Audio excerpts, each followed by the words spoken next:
Hi friends, ഞാനിന്ന് share ചെയ്യാൻ പോകുന്നത് എല്ലാ വീട്ടമ്മമാർക്കും വളരെ ഉപകാരപ്രദമായ കൊച്ചു കൊച്ചു ടിപ്സുകളുമായിട്ടാണ്. അപ്പോൾ വീഡിയോ സ്കിപ്പ് ചെയ്യാതെ കാണുക.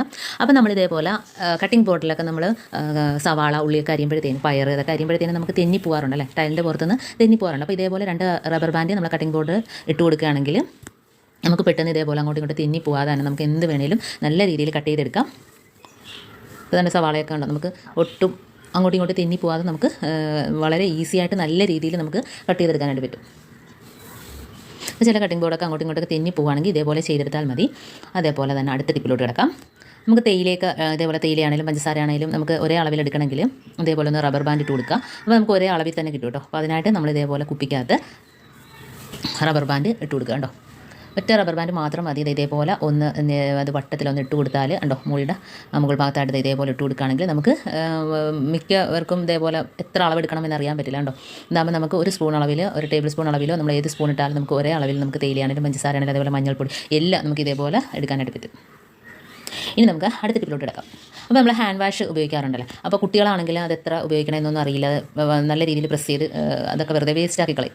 അപ്പോൾ നമുക്ക് ഇതേപോലെ പ്രസ് ചെയ്യുന്ന ആ ഭാഗത്ത് ഒരു റബ്ബർ ബാൻഡ് ഇതേപോലെ ഇട്ട് കൊടുക്കുകയാണെങ്കിലും നമ്മളെ കുട്ടികൾ എത്ര നിൽക്കിയാൽ പോലും ആവശ്യത്തിന് മാത്രമേ അത് വീഴത്തുള്ളൂ, ഒരുപാട് അതങ്ങ് വേസ്റ്റായി പോവില്ല കേട്ടോ. നല്ല രീതിയിൽ പ്രസ് ചെയ്യുമ്പോഴത്തേന് കുറച്ച് മാത്രമേ വരുള്ളൂ. അതല്ലെങ്കിൽ അത് മൊത്തത്തിൽ കുട്ടികളത് നെക്കിക്കളയാനൊക്കെ ചാൻസ് ഉണ്ട്. അടുത്ത ടിപ്പിലോട്ട് കിടക്കാം.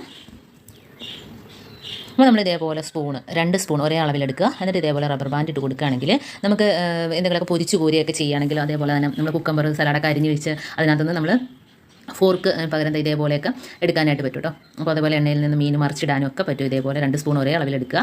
എന്നിട്ട് റബ്ബർ ബാൻഡ് ഇട്ട് കൊടുക്കുകയാണെങ്കിൽ നമുക്ക് നല്ല ഉപയോഗമാണ്. അടുത്ത ടിപ്പിലോട്ട് എടുക്കാം. അപ്പോൾ നമ്മൾ ഇതേപോലെ വിമ്മിൻ്റെയൊക്കെ കവറുണ്ടല്ലോ, അത് നമ്മൾ വിം ഉപയോഗിച്ചതിന് ശേഷം നമ്മൾ കളയുകയില്ലേ ചെയ്യുന്നത്. അപ്പോൾ നമ്മുടെ കൈക്കൊക്കെ വേദനയൊക്കെ ഉണ്ടെങ്കിൽ ഇതേപോലെ ചൂടുവെള്ളം നിറച്ചിട്ട് നമുക്ക് ഇതേപോലെ വെച്ച് കൊടുക്കുക. ചൂട് ഒരുപാട് നേരം നിൽക്കും കേട്ടോ. അപ്പോൾ ഇങ്ങനെ ചെയ്യുകയാണെങ്കിൽ അതേപോലെ തന്നെ നമുക്ക് തലവേദനയൊക്കെ ഉണ്ടെങ്കിൽ തണുത്ത വെള്ളം ഇതേപോലെ ആക്കി നെറ്റിയിൽ പിടിക്കാനായിട്ട് പറ്റും. അടുത്ത ടിപ്പ് എന്ന് പറഞ്ഞാൽ നമ്മൾ ഇതേപോലെ ബൗളിനകത്ത് കറിയൊക്കെ ഒഴിക്കുമ്പോൾ ഇതേപോലെ കൊച്ചു സ്പൂണൊക്കെ ഇടുമ്പോഴത്തേന് അത് മുങ്ങി പോകാറുണ്ടല്ലേ. അപ്പോൾ അങ്ങനെ ഇല്ലാതിരിക്കണമെങ്കിൽ നമുക്ക് ഇതേപോലെ റബ്ബർ ബാൻഡ് ഇട്ട് കൊടുത്തതിന് ശേഷം നമ്മൾ സ്പൂൺ ഇട്ട് കൊടുക്കുകയാണെങ്കിൽ ഒട്ടും മുങ്ങി പോകില്ല, ആവശ്യത്തിന് മാത്രമേ അതിനകത്ത് മുങ്ങത്തുള്ളൂ കേട്ടോ. അപ്പോൾ അതിൻ്റെ തുമ്പ് ഭാഗം നമുക്ക് പിടിക്കാനായിട്ട് പറ്റും. അതല്ലെങ്കിൽ അത് കറിയിലോട്ട് ഇറങ്ങിപ്പോയി, കറിയാണെങ്കിൽ കറിയിലോട്ട് ഇറങ്ങിപ്പോയി. ഇപ്പോൾ ഞാൻ വെള്ളമാണ് കാണിക്കുന്നത്.